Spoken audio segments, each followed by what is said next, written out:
So predictions for 2025. Let's go. Let's talk about rates. Let's talk about the market. Let's talk All right. about real estate. Let's talk about it all. Okay. Okay. So the easy part is rates.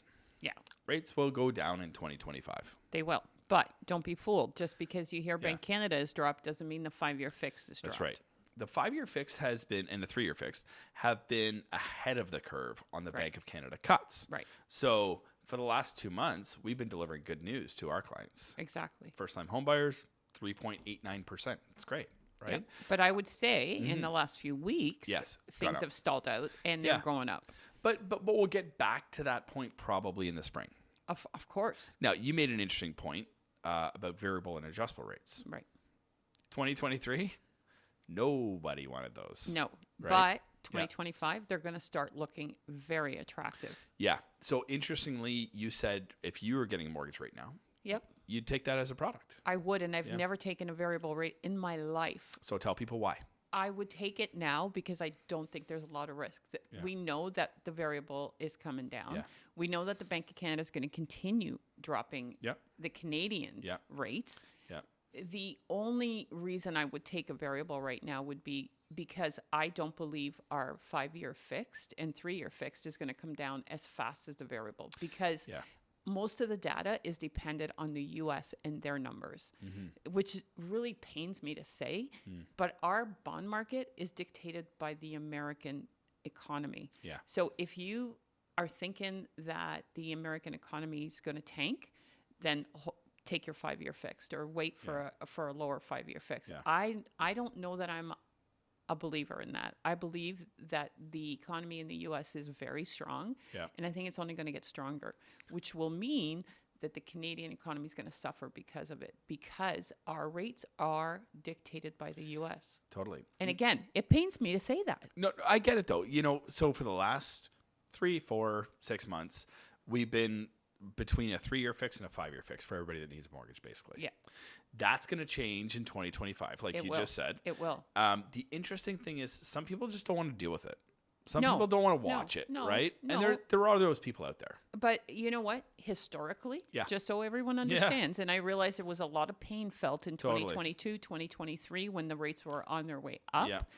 But historically, it's not a jump on and jump off product. No. It's if you're a variable person, you stay on that variable because historically you will benefit. You'll win for sure. That's so the win. Another interesting sort of point on this is we're not there yet. People aren't taking variable and adjustable yet, but they will. It's understandable. It's understandable because a lot of people felt a lot of pain, and I really didn't think that the variable was ever going to come back in style, but it will. Yeah. And the thing is, if you are a family that goes paycheck to paycheck, the variable's not your game. No. It isn't. No. Because it's going to stress you out. You're going to have to keep watching You'll constantly be watching and you'll have short-term pain. Yeah. But if you're a family that doesn't live paycheck to paycheck and that you can afford your payments to be up $50, down $100, up $200, then your variable is historically where you should be. And I really didn't think I'd be the one to ever say that because I love a fixed rate. I like to know what my bills are. But you know what? The smart money. Changing times. Smart money is in the variable. And people are starting to ask now about if we think that fixed rates will go down. Right. At some point in 2025. Not spring, maybe not early summer, but at some point, you could take the variable or adjustable rate for now. And lock in later. I know. That hasn't been a strategy for 3 years. What's the harm? But that could be the strategy of 2025. We just don't know yet. We don't know. But again, I caution people, it's not the strategy when you're paycheck to paycheck. No. And same with first-time homebuyers. When first-time homebuyers ask me about variable and adjustable rates, I'm like, I don't know if that should be your first mortgage product you ever get. No. There's a lot to learn about, right? Yep. So let's talk about real estate. Okay. So real estate going I may know a thing or two. Yeah, maybe. I don't know. Yeah. So what does it look like for you? What's your prediction for 2025? So if I look at it, if I take a macro view of it and I think of it in math-wise, it should go up. Yeah. That's what the real estate market is poised to do in 2025, that our prices will be higher. Yeah. Based on the fact that the rates will be lower. And we've never been for a lack of buyers. We've just been in for a lack of buyers that can afford to jump into this market because of the interest rates. Yeah, of course. So logistically speaking, the house prices should go up. Yeah. Do I feel 100% about it? No. I don't. I don't, because we are not on an island. Yeah. Canada is very affected by global turmoil. We're certainly very affected by what happens in the U.S. Yeah. So if things don't go as smooth as we'd hoped, our rates are not going to go down as much as people think they are. So let's talk about this really quickly. What about the people who say, I'm going to wait for prices to go down more in 2025? What do you have to say to those people? I don't see that. And again, I'm not a big believer of, everything's going to skyrocket and everything's going to be wonderful. But I don't see prices going down much more, because you guys have to remember, like, real estate's been through a lot of pain. Oh, yeah. We've had a lot of pain for a couple of years. Yeah. And that's not what the consumer's used to. Yeah. They're used to buying a home, watching it go up, and then selling it and buying a different home. Yeah. And we haven't been that since 2022, No. early 2022. No. So I don't see it going straight up. You don't see it going straight up, but you also don't see it going down. No. Yeah. No. So it's going to be flat, marginal increase, and if we get anything more than this, everybody's excited. And again, real estate's always been based on supply and demand.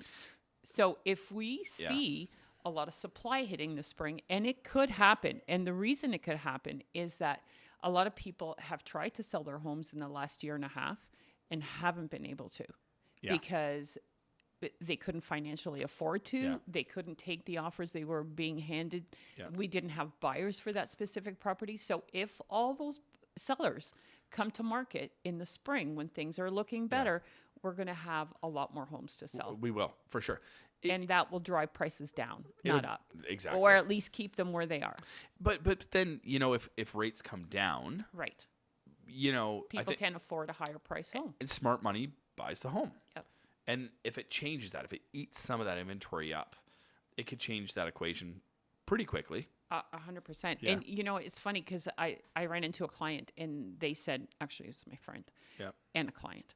But he said to me, I love your videos with Nick, but you're always like so hyped about the housing market and it's a great time to buy. Why is it always a great time to buy? People are going to stop believing you. And it's like, of course, I'm going to say it's a great time to buy, not because I'm a realtor, but any wealth I've accumulated in my life has all been through real estate. So why would I not believe it? I came from a paycheck to paycheck girl to having money in the bank, and it was all created through real estate. I know.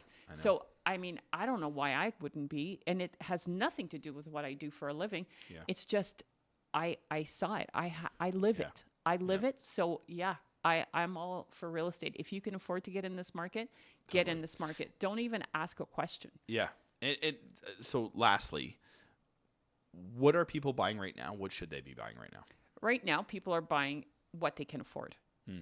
So and hopefully after December 15th, we'll see even more first-time buyers come into this market, which will kind of help everybody else. Yeah.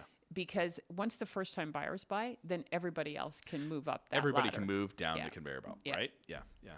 And deals, right? Like there's deals that are happening deals right out there, and anything with tenants in it is a deal because we haven't been able to move those properties for a couple of years. Because nobody wants to deal with the headache, right? Well, and it's not the condition of the home necessarily. It's the fact that the landlord-tenant board have a 12-month backlog. It's crazy. So you can't be assured you're going to close on that property for months. Yeah.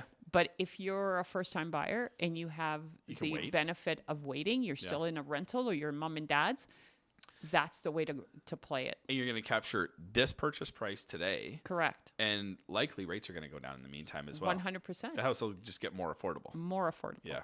Yeah. Over that 3 or 4 months that you're waiting, there's a good chance the house will go up in value too.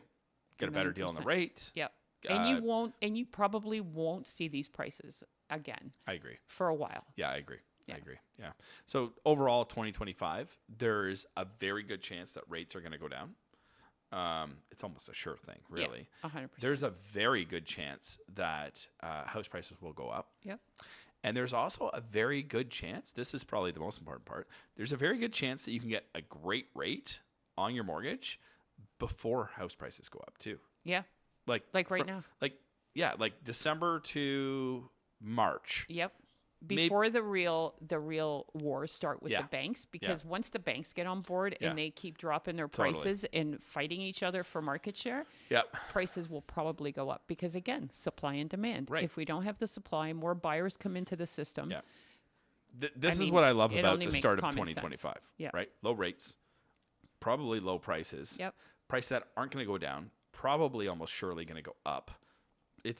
I mean, it really is a very ideal time. And the reason prices aren't going to go down, because I know there's a lot of skeptics out there that think prices are coming down more. We talk to those people every day. Here's the reason why they're not going down.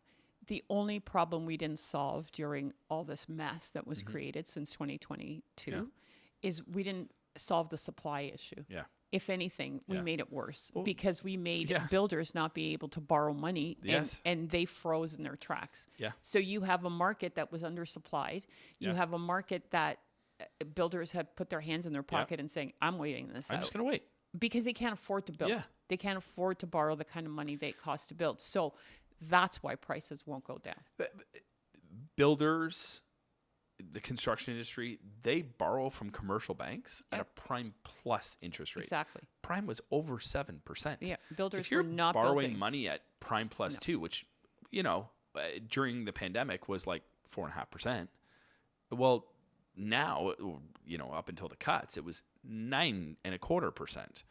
You're not going to convince a smart entrepreneur who's a home builder to borrow money at 9% when nobody's buying homes, right? Even if they borrow the money, they can't do it. And they pay top dollar for the labor and the materials and everything else. They're not even going to sell the homes at the end of the day, right? So, so you're right. We did not fix the supply issue. And it's not a guess that prices aren't coming down. It's just the way it is. Yeah.